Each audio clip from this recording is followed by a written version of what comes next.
Hi everybody, welcome to Friday Harness Racing from Big Fish, Little Fish. Craig Thompson. I've got a good story for you. Do you want to hear my story? Mate, go ahead. Love to hear it. Saturday I played rugby, first game of the season, first game in 10 months. Wasn't very good, I must admit. Went out Saturday drinking after rugby to enjoy the experience in a pub in the Viaduct in Auckland, O'Hagan's, which has got a tab. It's all going good. Big fella comes across to me, points to me and goes, "Hey, it's the Little Fish." So there you go, Craig. Good news. Big Fish, Little Fish, famous in O'Hagan's. Met some good lads. They were good punting boys. They wanted to have a bit of a chat. They've been watching the show. I hope they're watching again this week. One thing I would say though, Craig, maybe I could have thought more strongly about the name, because fair to say, it's coming out here in a pub. Well, mate, you've only got it like for the last couple of months. You know, when you're sitting at a bar or restaurant and someone yells out "whale," you know, from the last 15 years.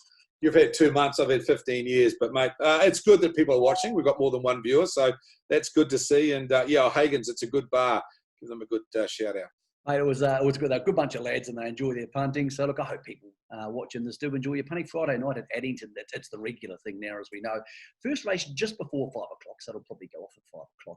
11 races coming there, and wow, we've got some proper horses coming back. The first of them I want to ask you about is Krug. He's back in race 5. He's still only a 2-year-old, but he's more or less a 3-year-old. It's only a month away. This is a good horse, Craig. Very good horse, and the best bet of the night, Michael. I had a good look at him the other day when he trialled. What I've noticed is that he's definitely grown. He's got bigger, and if anything, he's got stronger. He was our leading 2-year-old at the end of the before the lockdown, and I reckon he's come back super. Group 1 winner. He drops into the right race. He's the highest rated horse here. He ticks the boxes. Whatever the bookmakers open him up, Michael, run him through your multis. He's the best of the night. Yeah, and Nathan Purdon, that is are training really well. So you can go into that with confidence. They're not like a team who's bringing their horses to the races a little bit shorter. I think he'll probably just win. He's not in the league of pick 6, so a bit of a shame. I like an anchor in pick 6. When you're taking pick 6, do you like to have an anchor? Because I thought a horse like him makes punters grab towards a pick 6.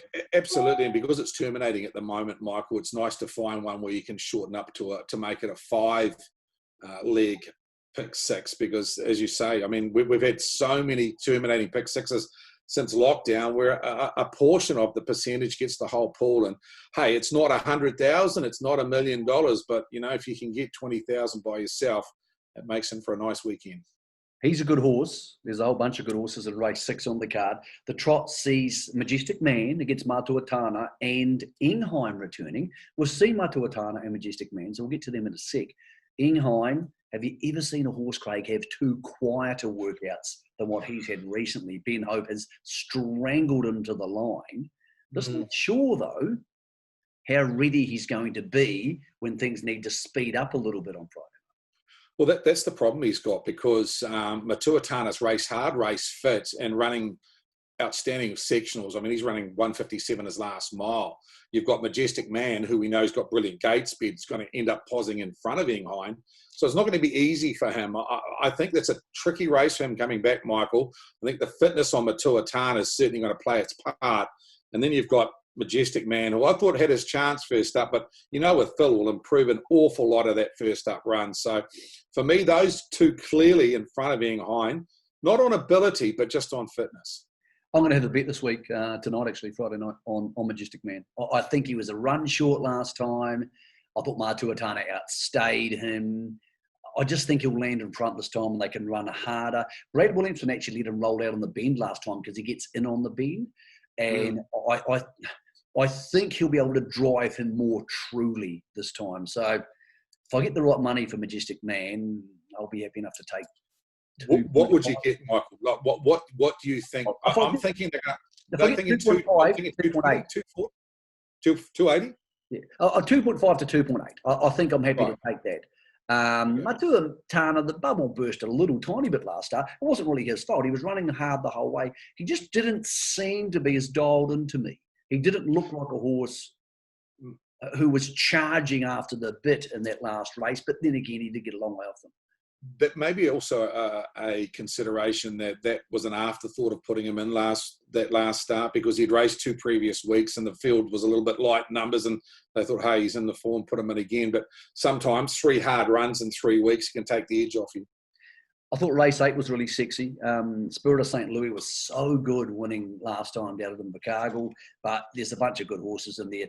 Tango Tara is a horse I think is going to win a race pretty shortly. Doesn't stop there. Thought really good race and very much apples versus apples. A lot of these horses in the same grade and they'll probably have comparable ability. So what do you make of the 8th? I thought very, very tricky to analyse because I'm not sure on my limited experience on Spirit of Louis how good he is, Michael. He may be very, very good. It's just hard to get a gauge on him at the moment. He had to be pretty good to win last start. I know the opposition isn't what he's got to meet tonight at Addington, but you can only beat what's in front of him. And he looks a very good 3-year-old. And saying that, you've got some pretty hardened campaigners drawn inside him, the likes of Cast No Shadow, who was good last week, Tango Tara, we mentioned at Racing Nangolo a fortnight ago. There's some pretty good horses in here. So it's a race I haven't got a firm opinion about, Michael. I don't know if I could jump anything too short on Spirit of St. Louis this week. Okay, what do you have a firm opinion of on a Friday night at Addington? One horse I will give you, Michael, that I thought has come back very well and is actually Group 1 placed a couple of starts ago is Plutonium Lady. Now, she goes round the last race at Addington on Friday night. I thought her trial the other day, if you go back and watch it at Ashburton, she never hooked out. She sat behind them and she really runs the line really nicely. She gets into a rating, I think, Michael, it's a 53 to 57. Of course, she was placed behind Amazing Dream. She's raced Stylish Memphis. She has raced the very good 3-year-old fillies, and I just thought she got into the nice race with Sam Otley aboard. So, yeah, race 11, number 6, Plutonium Lady. I thought her work was really good. Okay, mate, what's the website address for anybody who wants to dial into all your knowledge for the weekend? www.walesharness.co.nz, Michael. Have a look at the website. And, yeah, or if you want to ring the old 0900 number, it's there, 0900 900 99.